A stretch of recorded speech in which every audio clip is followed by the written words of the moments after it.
Et bienvenue pour un autre showcase, une nouvelle présentation d'armée sur l'Alliance du Nord.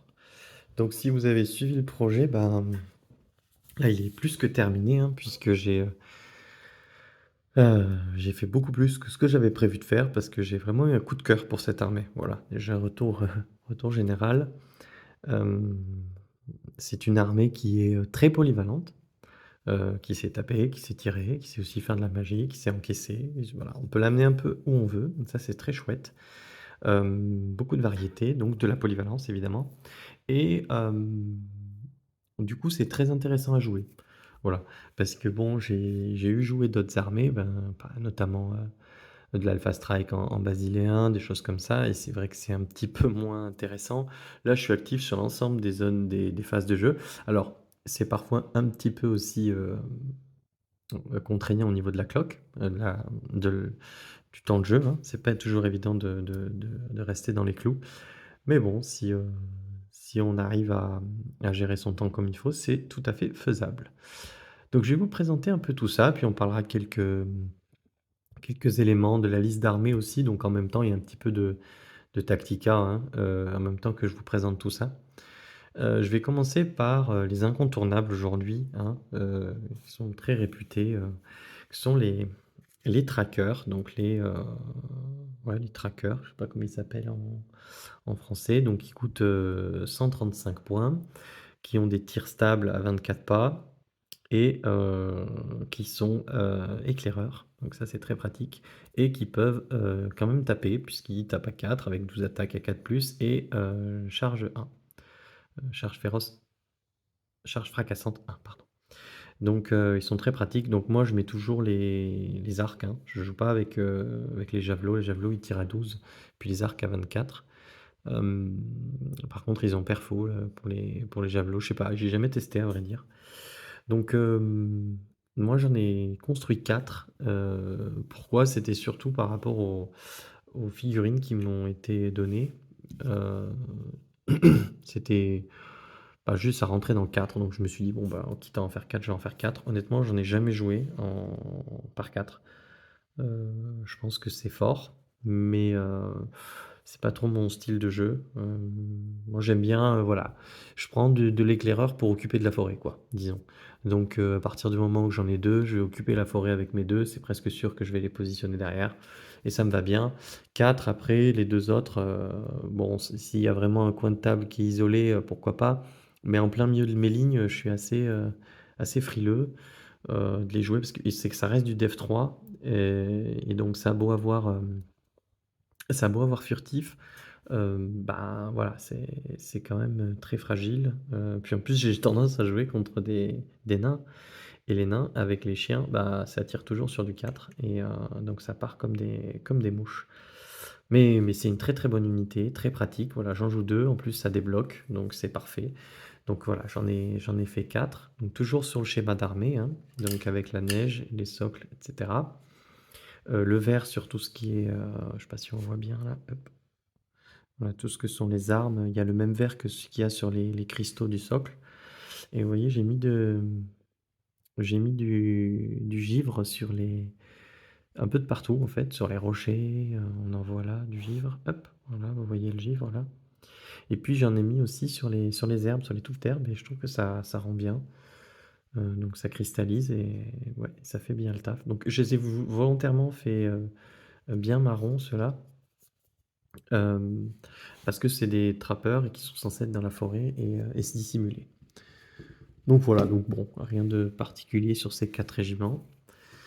Mais c'est vrai que c'est une unité que j'affectionne particulièrement. Ensuite, comment ne pas parler de mon centre de ligne et de ce que, pareil, qui est très réputé, hein, cette horde de naïades des glaces. Alors ça c'est pareil, je dirais même c'est pas pareil, c'est encore mieux. La horde elle est juste trop bien pour plein de choses. Elle tient le centre. Dès qu'on a une cavalerie en face ou plusieurs même cavaleries en face, ben, on n'hésite pas une seconde, on met ça avec entrave et phalange, ça fait le café. Avec la régène, c'est très résilient et sur mes dernières versions de liste, je rajoute encore plus de résilience puisque je joue, Serrakina, donc la reine des glaces et pas la reine des neiges, j'espère que ça s'appelle pas la reine des neiges, heu qui, qui permet d'avoir radiance de vie, sur tout ce qui est Frostbound. Donc elle, les élémentaires de glace et le géant. Donc voilà, donc pareil, c'est les modèles Mantic, hein, que j'avais eu dans une boîte, je vous avais présenté ça. Il y a le mec avec le filet là en plein milieu. Voilà, je suis content de l'aspect général que ça donne, puisque le bleu il ressort bien, donc on identifie bien que ça c'est des Frostbound. Et je voulais pas non plus faire leur tête verte, parce qu'il y a déjà beaucoup de vert sur leur socle à elles. Donc voilà, je me suis dit, je vais faire ça en bleu pour faire un petit peu de contraste. Et franchement, ça ressort bien. Et voilà, c'est une unité, franchement, c'est une unité que j'aime beaucoup. Alors, elle est un peu chère, mais elle est très difficile à tomber, donc c'est un peu de la rétention de points aussi. En fait, c'est le prix de deux régiments de trackers. En général, je sors avec deux régiments de trackers, de trappeurs, là, ou trackers, je sais pas comment on dit, avec elle. Et en fait, c'est le même prix. Et ça, pour le coup, c'est beaucoup, beaucoup, beaucoup plus résilient. Mais c'est pas le même rôle non plus. Allez, on enchaîne avec allez, les petits renards des neiges. Voilà, une petite unité très sympathique à jouer, pareil. Très efficace, qui se balade, qui coûte pas cher, qui fait tchaf. Voilà, moi j'aime bien. Alors, j'ai pas trop tendance à jouer en écran. Je suis pas trop du style. Enfin, en tout cas, pas sur du sacrifiable. Pour moi, une unité, c'est une unité. Et donc, je suis plutôt à jouer ça tout seul, par exemple, dans un coin, quand on a une carte à objectif. Je les pose vers la fin en me disant, je fais semblant d'ignorer un certain flanc, et puis je mets ça. Et puis s'il y a un autre petit objectif, ils se projettent très rapidement avec leur mouvement 8 agile pour aller dessus, quoi. Les modèles sont fournis dans les régiments de trackers, donc ça c'est super chouette aussi parce que c'est gratuit. Alors bon, il n'y en a pas énormément, hein. Moi, vous voyez, j'ai réussi à faire un petit régiment là, parce que c'est des nuées, avec deux ou trois boîtes de trappeurs. Donc bon, c'est pas non plus la folie. Alors ensuite, qu'est-ce qu'on a? Bah, on a les élémentaires de glace. Donc moi j'ai fait deux régiments. Alors j'en ai un qui est pas terminé. Vous voyez, c'est celui-ci qui est pas terminé, ça se voit. Mais celui-ci est terminé. Donc j'ai rajouté du givre un peu de partout, y compris sur les modèles en tant que tels, parce que pour moi, eux, c'est l'équivalent des cristaux qui sortent du sol sur tous mes socles. Bah, eux, c'est ça, c'est des cristaux en eux-mêmes, en fait. Et ouais, c'est une figurine qui est sympa. Alors bon, honnêtement, j'ai fait ça vraiment rapidement. J'ai pas pris même le soin, vous voyez, de boucher les trous. Ça fout la honte, mais franchement, ça ressort bien en tout cas sur la table. Donc c'est essentiel, hein, c'est ce qu'il faut se dire. Et puis ça, je pourrais vite le rattraper, puisque je m'en occupe. Et du coup, bon, par contre, l'inconvénient, c'est que j'en avais que 3. Et du coup, ce que j'ai fait, c'est que j'ai moulé le quatrième. Et vous voyez, j'ai fait comme s'il sortait de terre là. Donc j'ai moulé avec la Blue Stuff. Et franchement, je pense que ça va bien rendre une fois que j'aurai terminé, que j'aurai fait beaucoup de projections de lumière aussi. Ça va être sympa. Unité que j'adore. Franchement, c'est un peu mon coup de cœur en fait, hein. Mais en régiment par contre, pas en horde. Je sais que c'est beaucoup joué en horde. Pourquoi? Parce que pour moi, ça fait tout, ce truc-là. Ça a le même rôle, enfin, ça peut remplir le rôle que les trackers là. Parce que ça coûte 145 points, les trackers ils sont à 135. Ils sont def 5, ils sont tirés 14, donc ils sont très compliqués à tomber. Les gens en général ils s'attendent pas et en fait ils restent bloqués 2, 3 tours dessus. Donc ça c'est très très très bien.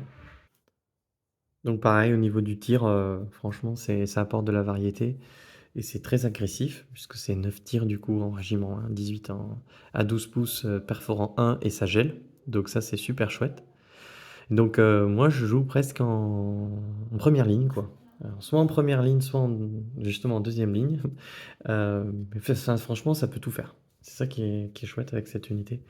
En première ligne, vous pouvez vous rapprocher de l'adversaire et lui dire bah, viens me chercher, et puis il va pas réussir à passer en attendant vous lui avez mis des tirs.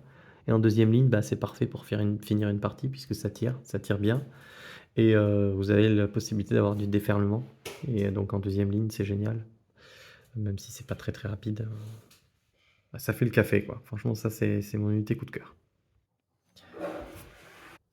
Alors après, on a les trolls qui sont assez nombreux là. Donc, bon, on va parler des unités. Donc les trolls, qui sont vraiment chouettes. Heu, alors pour moi, c'est une belle figurine, hein, rien à dire. Par contre, ça manque un peu de variété au niveau de la pose. Heu, c'est vrai que c'est un peu toujours la même chose et puis je suis pas super fan des épaulettes, pour du troll qui sort d'une grotte ou ce qu'on veut. Donc moi, j'ai changé, j'ai mis de la fourrure. Donc vous voyez là, donc j'ai fait ça à la green stuff. Donc j'ai d'abord poncé l'armure et puis j'ai rajouté ça à la green stuff et j'aime bien le résultat final. Et vous voyez, j'ai rajouté des petits gnoblards aussi. Il y en a un qui est entre deux rochers et il y en a un qui est qui est sur le dos de celui-ci. Pareil, pour ajouter un petit peu de variété, j'ai remplacé un rocher par un squelette sur ce petit régiment-là. Et donc moi, ça, je les joue en horde. J'ai essayé en régiment, alors je vais leur redonner un essai. Mais voilà, je les ai soclés en régiment, mais après, je les joue en horde. Ça, c'est très solide, hein. C'est très solide parce que c'est Def 5, c'est 15-18. Donc, c'est plus solide que la majorité de ce type d'unité. Donc, vous voyez, là, c'est pas terminé. J'ai pas encore peint lui là. Donc, tout n'est pas complètement terminé encore. C'est très solide et ça tape bien. Bon, ça tape à 4 plus, hein, c'est le défaut. Sauf que, bon, en général, ça tient 2 tours de corps à corps. Donc c'est quand même bien suffisant. Ouais, donc moi, les trolls, j'aime bien. C'est bien d'en avoir un. Ça fait bon point d'ancrage aussi, hein. C'est très solide, c'est fiable, quoi, avant de le tomber. Et en plus, quand on le projette vers l'avant, on dit aux adversaires, clairement, bah, si tu veux, tu peux shooter mes trolls. Par contre, j'ai ma régène derrière. Et donc, en général, ils sont un peu plus frileux que sur une unité qui n'a pas régène. Voilà, donc ça, c'est... Ouais, j'aime bien. Et pour une unité qui tape un peu aussi, sinon, il y a les crocs de givre, c'est ça, le short crocs de givre. Donc ça, c'est pareil, c'est des gros bourrins. Par contre, eux, pour le coup, ils sont def 5, 15, 17. Et du coup, sachant comment ils tapent comme des porcs, parce que ça, c'est 30 attaques en horde, hein, les gens, ils les tombent avant. Ils font tout ce qu'ils peuvent, mais ils mettent tout dessus.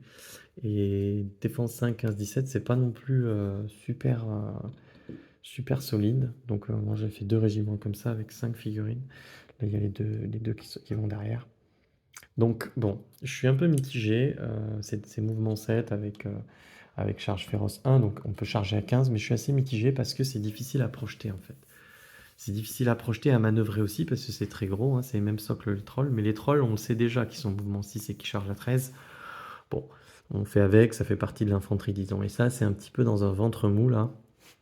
On est à moitié cavalerie et à moitié infanterie, et donc ouais, j'ai eu un petit peu de mal à les utiliser. Alors, il y a eu une partie où ils ont vraiment tout défoncé, parce que si jamais ils peuvent s'exprimer, en fait, ils vont être très très puissants, hein, parce qu'avec 30 attaques, moi j'avais mis en plus la potion d'adresse, donc 30 attaques à 3 plus force 2, c'est sûr qu'il n'y a pas grand chose qui y résiste, hein, c'est l'équivalent d'une horde de chevaliers, mais sur tous les tours, quoi.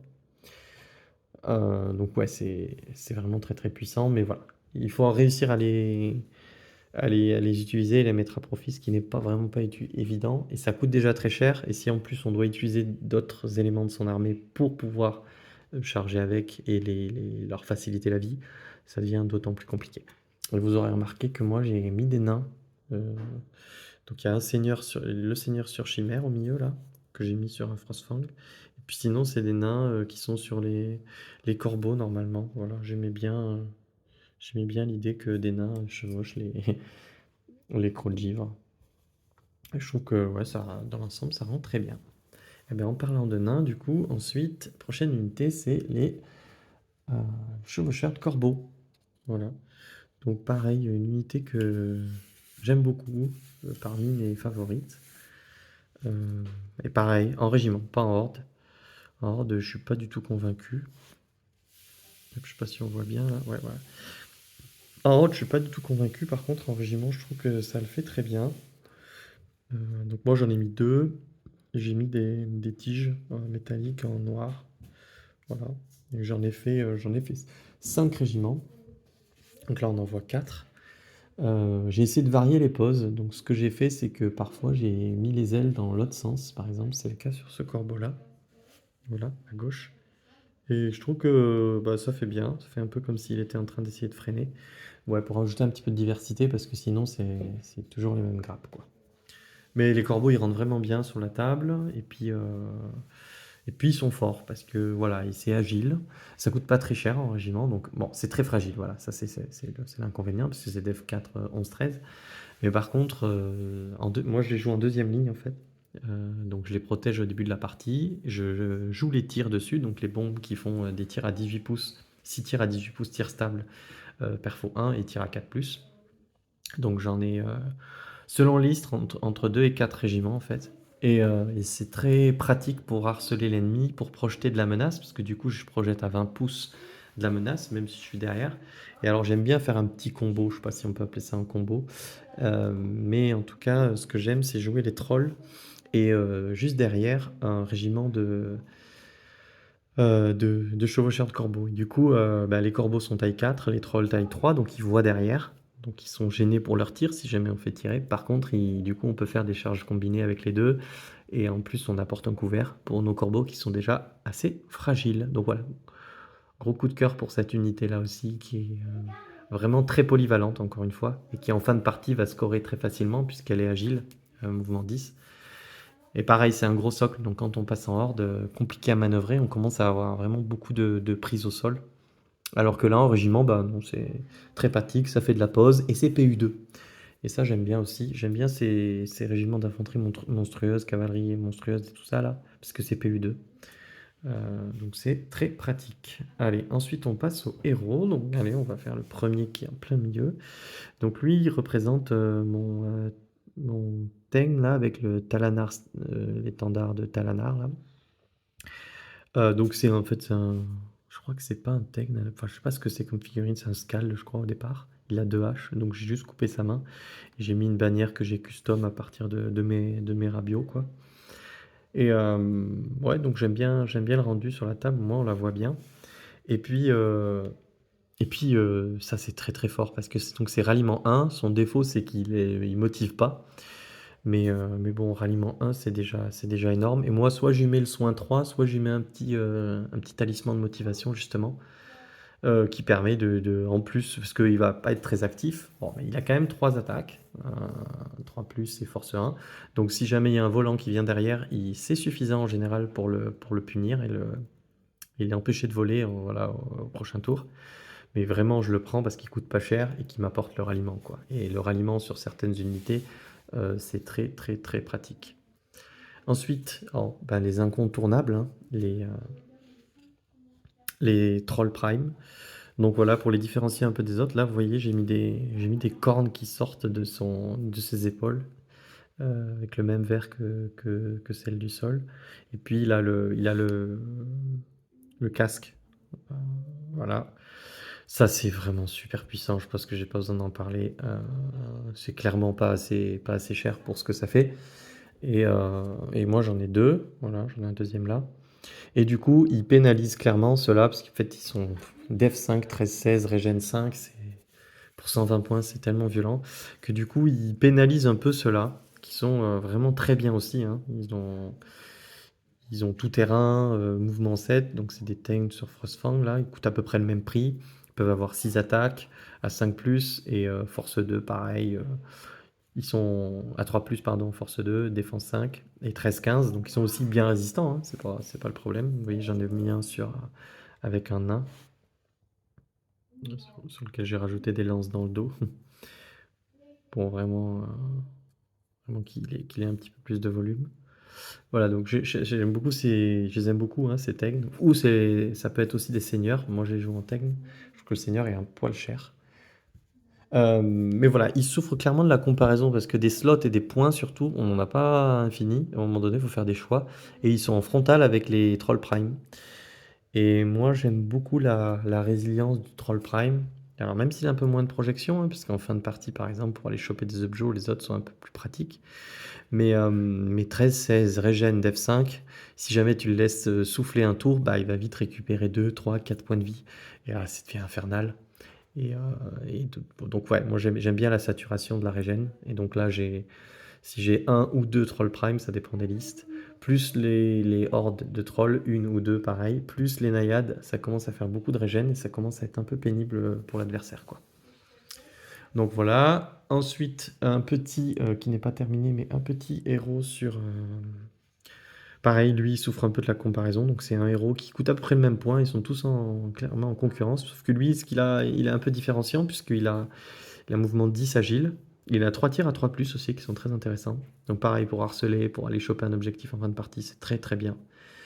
Mais par contre, pareil, il a le troll en face. Donc c'est un peu compliqué de le prendre parce que voilà, il est quand même def 4 11-13, hein, donc il a la même résistance en fait que les régiments de corbeaux. Après, qu'est-ce qu'il nous reste? Il nous reste les deux pépères du fond. Donc déjà, le géant de glace, donc qui rentre pas, j'en ai déjà parlé, j'adore cette figurine qui est juste magnifique en fait. Voilà, moi j'adore ça. Je suis super fan. C'est juste énorme sur la table quand c'est posé. Donc ça en impose. J'adore cette figurine. Alors, concernant les stats, donc il y a soit le géant de glace, soit le géant de glace Rim là, le héros. Moi je le préfère clairement en héros. Je trouve que donc c'est 260 contre 235 et je crois qu'on gagne inébranlable à la place de Fury, on passe tiré 20 au lieu de 19 et on gagne très, très motivant, un peu plus de souffle. Ouais, il y a quand même pas mal de choses pour une trentaine de points et du très motivant. C'est vraiment très confort. Lui, ce que j'aime, bon, déjà, il est Frostbound, donc ça, c'est quelque chose que j'aime bien, parce que du coup, ça combote bien avec les Ice Queen, notamment. Parce que voilà, quand il est tiré 20 et qu'on commence à le soigner et à lui mettre de la radiance de vie, ça c'est vraiment très très appréciable. Donc c'est pour ça que des fois sur lui je mets le soin 3 là, le linceul du sein. Et franchement c'est bien rentable parce que lui il fait rien de la partie à part ça. Donc si tous les tours il peut rajouter un ou deux points de vie sur des figurines comme ça, tiré 20 d'F5, bah franchement, pour l'adversaire, ça commence à être compliqué à le tomber, quoi. Donc, ouais, j'aime bien. Et puis, il apporte la force 4. Et donc, force dévastatrice 4. Et ça, typiquement, quand on tombe contre de l'ogre ou des choses comme ça, ou des nains avec la def 6, ah ben, pour moi, c'est pas si évident d'aller les descendre. Et lui, il apporte ça. Alors, il touche à 4, hein, comme beaucoup de géants, c'est son défaut. Mais franchement, je reste assez convaincu par la figurine. C'est 260 points. Donc bon, c'est cher pour du mouvement 7 tout terrain. Donc c'est-à-dire que pas beaucoup de projection, hein. Mais voilà, c'est un énorme point d'ancrage. C'est un petit socle quand même. 75 par 75 pour énormément de résistance. Donc voilà, c'est de la puissance concentrée qui est compliqué aussi à gérer pour l'adversaire. Donc je l'aime bien, il fait pas partie non plus de toutes les listes parce que voilà, 260 points, c'est clairement deux autres unités, donc c'est un pour deux. Mais il en fait quand même partie parfois. Et enfin, le dernier, le meilleur pour la fin, le Seigneur sur Chimère, donc, que j'adore cette figurine. Et en plus, c'est mon seul non mantique, hein, comme je disais, de toute l'armée, qui est en fait un figurine de Warcry, qui est un barbare. Et j'aimais trop sa pose, je trouvais que ça apportait pas mal de dynamisme à la figurine qui sinon est assez statique, hein. C'est un volant, enfin c'est une créature volante mais qui est assez statique, elle est à l'arrêt clairement. Donc voilà, j'ai essayé d'apporter un petit peu de dynamisme avec le personnage et je trouve qu'il attire tout de suite l'œil. En plus le rouge de sa cape, voilà, il contraste tout de suite sur les ailes très bleutées. Donc ouais, donc j'adore cette figurine, donc ça aide déjà pour la jouer. Et en plus les stats sont bien. Moi je sors rarement sans un dragon ou sans une créature volante qui est capable à elle toute seule de faire une différence. Voilà, j'aime bien projeter et donner de la complexité à mon adversaire. Et quand j'ai une figurine comme ça, qui coûte 300 points, bon c'est un dragon quoi, hein, ben, je lui dis ok, ben là, toute cette zone de menace, pour toi ça va être enfin, il faut que tu mettes quelque chose en face. Ça peut être ton dragon, ça peut être tes indépendants, ça peut être mais en tout cas, il faut que tu apportes une réponse à ça et même si ça vaut 300 points, c'est équivalent de 2 autres unités, hein, comme le géant, bah, par exemple, il apporte beaucoup plus de différence. Le géant, il est beaucoup plus prévisible. Le géant, vous l'avez dans vos lignes. Alors oui, il est compliqué à gérer, c'est un point d'ancrage, mais pour l'adversaire, il sait que ce géant, il sera pas plus loin que 14 de là où il est. Et puis en plus, voilà, il a des difficultés pour se mouvoir, pour charger. Alors que ça, c'est agile, mouvement 10. Donc là, là tout de suite, si on arrive à le projeter à un bon endroit de la table, c'est très très compliqué. Donc voilà, je sors rarement moi sans un gros pépère comme ça. Après, j'aime bien les petits dragons aussi, ceux qui ont genre cette attaque, genre les mecs sur Aralez ou les trucs comme ça, là, les Pégases ou les trucs qui ont voilà, genre cette attaque qui coûte plutôt dans les 200 points. J'aime bien aussi parce que je trouve que les unités ont chacune un rôle. Et en fait, le rôle psychologique de lui ou d'un mec qui coûte peut-être 220 points et qui a que 7 ou 8 attaques et qui tape à peu près pareil, pour moi, il est équivalent. C'est-à-dire sur la table, il va s'adapter de la même manière que si je mette lui ou un mec qui coûte 80 points de moins. Donc j'aurais préféré qu'il coûte un petit peu moins cher. C'est pour ça que j'ai la même approche avec les Ur et Loi, par exemple. Le Julius, il coûte 300 points. Alors, vous voyez, il est Dev 6, ouais, il fait le café, tout ça. Le truc, c'est que sur ma table, il a 6 tours pour contribuer dans ma partie. Et en fait, un Ur et Loi qui coûte 200 points, c'est-à-dire un tiers de moins, pour l'adversaire, il va le gérer de la même manière. Pour lui, c'est un Ur et Loi plus, mais il va pas adapter sa stratégie différemment, que ce soit un Ur et Loi ou Julius. Donc voilà, donc c'est un peu la même approche sur les dragons. J'aime bien avoir des trucs qui sont capables de se projeter et poser des questions. D'ailleurs, pour ça aussi que j'aime bien quand même le mec sur Corbeau tout seul, là, parce qu'il coûte 150 points et voilà, il faut quand même qu'il apporte une réponse. Le problème dessus à 150 points, là, c'est qu'au niveau résistance, c'est pas très compliqué d'y apporter une réponse parce qu'on lui balance 2 éclairs dans la tronche et puis il est plus là. Voilà, donc j'ai fait le tour de l'armée. Je parlais un petit peu des stratégies. J'ai essayé de faire des vidéos un petit peu plus courtes pour pas qu'elles soient imbuvables. Et puis, voilà, donc comme je disais, c'est vraiment une armée coup de cœur pour moi. Je, je pense que je vais difficilement m'en décrocher de cette armée. J'ai vraiment, vraiment, j'adore tout. Les corbeaux en deuxième ligne, qui sont capables de tirer. Les gros points d'ancrage, bah, comme le géant qui est ici. La grosse force de frappe quand même, hein, parce que voilà, avec ceux-là, là, sur Crogivre, ou bien eux, et puis même les trolls, parce que mine de rien, même si t'as pas 4+, avec leur vicieux, ça fait un peu la diff, hein. Le harcèlement ici, et puis mon point d'ancrage, mais pas non plus exagéré. C'est-à-dire que ça, pour tenir la ligne de bataille, c'est vraiment bon. Après, j'ai aussi joué sur un flanc. C'est pas mal aussi, hein, c'est comme une horde de lancier un peu. Jouer ça sur un flanc en face de cavalerie rapide, vous posez ça vers la fin. Et c'est pareil, c'est compliqué à gérer pour l'adversaire, parce qu'il se dit, mince, est-ce que j'y vais, est-ce que j'y vais pas, je vais avoir entrave plus phalange. Ok, mais comment je fais pour les gérer? Et donc moi, pareil, j'aime bien faire ça. Tac. Donc là, c'est pareil, le mec il se dit, ok, ben moi je peux pas toucher les corbeaux s'il a que des unités de corps à corps. Je dois charger les naïades et derrière c'est lui qui a la projection. Donc moi je peux avancer. Là j'avance à 10, boum, et eux ils sont capables de tirer à 10 parce que c'est que la moitié de leur mouvement. Donc ça c'est pareil, c'est une formation que j'aime bien. En fait, de manière générale, j'aime beaucoup les corbeaux en deuxième ligne. Je trouve qu'ils apportent vraiment énormément à la liste. Si on enlève les corbeaux dans cette formation, tout de suite les naïades elles font moins peur parce qu'on va se projeter et c'est nous qui avons la distance de charge. Donc il me met une cavalerie là, une cavalerie sur le flanc. S'il me la prend sur le flanc, c'est du one shot, hein. Donc ça j'aime beaucoup. J'aime beaucoup jouer ça comme ça. Les trappeurs, eux, c'est un peu l'effet de surprise. Quand ils prennent une charge de flanc avec 12 attaques x 2, ça fait 24 attaques. Et vu qu'ils sont éclaireurs, en général, ils sont pas gênés. 24 attaques à 4 charge 1, ça commence à piquer. Et eux, comme je disais, voilà, eux, je les envoie devant. Alors là, il n'y a pas la Serrakina, là, la Ice Queen. Le modèle n'est pas peint encore, la figurine n'est pas peinte. Mais ça combote bien aussi ici, là, parce que du coup, eux, ils ont drain de vie 2 au corps à corps, là. Quand ils font des blessures, ils récupèrent jusqu'à 2 points de vie, si jamais l'adversaire est gelé. Et donc, eux, ils ont la règle qui gèle tout le monde à 6 pouces. Donc, sur un socle assez grand comme ça, c'est vraiment chouette.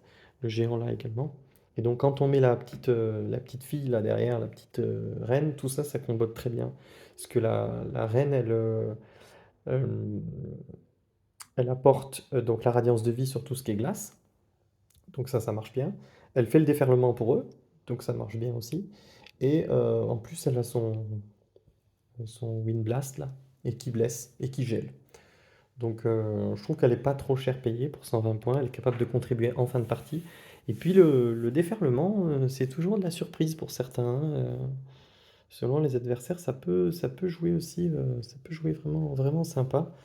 Parce que tu peux vite oublier que tu peux te prendre un flanc si jamais, voilà, je dis une bêtise, mais admettons que ça c'est un adversaire et que voilà, il a fait une charge ici sur une de mes unités, pouf, il la tue, il dit bah tiens, je vais me barrer, c'est bon, tu es hors de ligne de vue, ouais, ouais, mais mon coco, toc, pivot à 90, je me mets un pouce, et là je déferle, et puis c'est quand même 18 attaques à 4+, et en plus de ça, petit bonus, je peux tirer.